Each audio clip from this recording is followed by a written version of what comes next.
আসসালামু আলাইকুম ওরহমতুল্লাহ। সম্মানিত দিনী ভাই ও বোনেরা, আজ সূরা আল বাকারার ৩৫ নম্বর আয়াতের বাংলা তর্জমা সহ বিস্তারিত ব্যাখ্যা হবে ইনশাআল্লাহ। এর পূর্বের ভিডিওতে আমরা সূরা আল বাকারার ৩৪ নম্বর আয়াতের বাংলা তর্জমা সহ বিস্তারিত ব্যাখ্যা করেছি। আজ ৩৫ নম্বর আয়াতের বাংলা তর্জমা সহ বিস্তারিত ব্যাখ্যা হবে ইনশাআল্লাহ।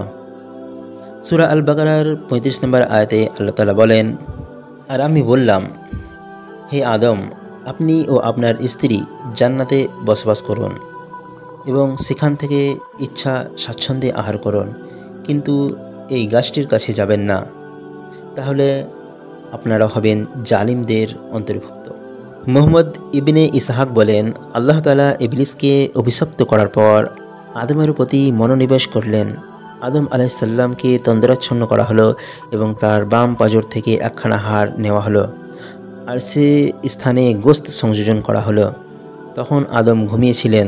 তখন হাড় থেকে তার স্ত্রী হাওয়াকে সৃষ্টি করা হলো এবং তাকে যথাযথ রূপ দান করা হলো যেন আদম তার সহচার্যে পরিতৃপ্ত থাকেন। যখন তন্দ্রাচ্ছন্ন কাটল এবং নিদ্রা থেকে জাগ্রত হলেন, তখন হাওয়াকে তার পাশে বসে দেখলেন। সাথে সাথে তিনি বললেন, আমার গোস্ত, আমার রক্ত ও আমার স্ত্রী। ইবনে কাসির।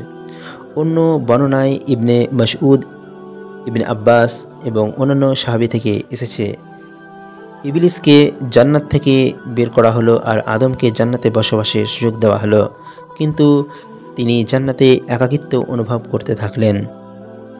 তারপর তার ঘুম আসলো। সে ঘুম থেকে জাগ্রত হয়ে দেখতে পেলেন যে তার মাথার পাশে একজন মহিলা বসে আছেন, যাকে তার পাঁজর থেকে সৃষ্টি করা হয়েছে। তিনি প্রশ্ন করলেন, তুমি কে? বললেন, মহিলা। আদম বললেন, তোমাকে কেন সৃষ্টি করা হয়েছে? বললেন, যাতে তুমি আমার কাছে প্রশান্তি লাভ করো। তখন ফেরেশতাগণ তাকে প্রশ্ন করলেন, হে আদম, এর নাম কি? আদম বললেন, হাওয়া।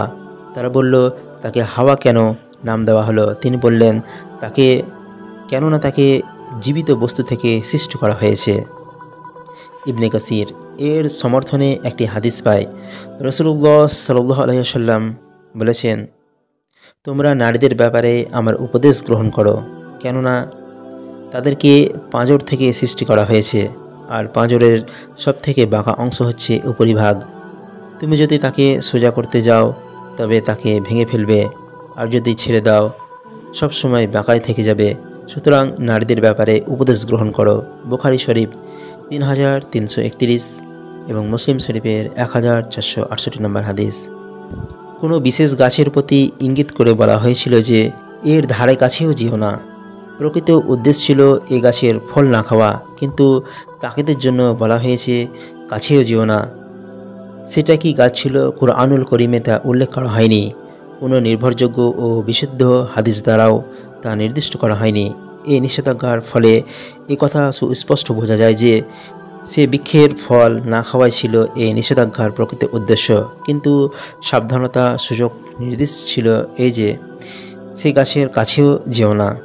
এর দ্বারাই ফিকহ শাস্ত্রের কারণ উপকরণের নিষিদ্ধতা মশলাটি প্রমাণিত হয়। অর্থাৎ কোনো বস্তু নিজস্বভাবে অবৈধ ও নিষিদ্ধ না হলেও যখন তাতে এমন আশঙ্কা থাকে যে ওই বস্তু গ্রহণ করলে অন্য কোনো হারাম ও অবৈধ কাজে জড়িয়ে পড়ার সম্ভাবনা দেখা দিতে পারে, তখন ওই বৈধ বস্তুও নিষিদ্ধ করে দেওয়া হয়। যেমন গাছের কাছে যাওয়া তার ফল ফসল খাওয়ার কারণ হতে পারত, সেজন্য তা নিষিদ্ধ করে দেওয়া হয়েছে। একে ফিকহ শাস্ত্রের পরিভাষায় উপকরণের নিষিদ্ধতা বলা হয়। জালিম শব্দটি গভীর অর্থবোধক। জুলুম বলা হয় অধিকার হরণকে। যে ব্যক্তি কারো অধিকার হরণ করে সে জালিম।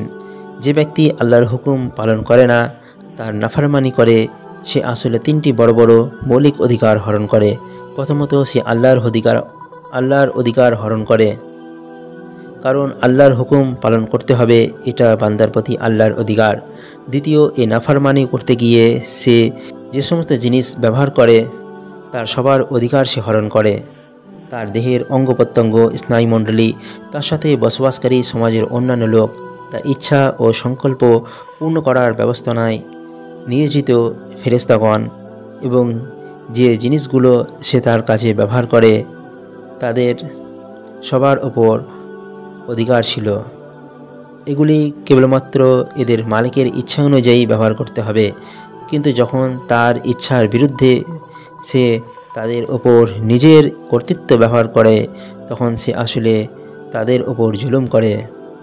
তৃতীয়ত, তার নিজের অধিকার হরণ করে, কারণ তার ওপর তার আপন সত্তাকে ধ্বংস থেকে বাঁচার অধিকার আছে।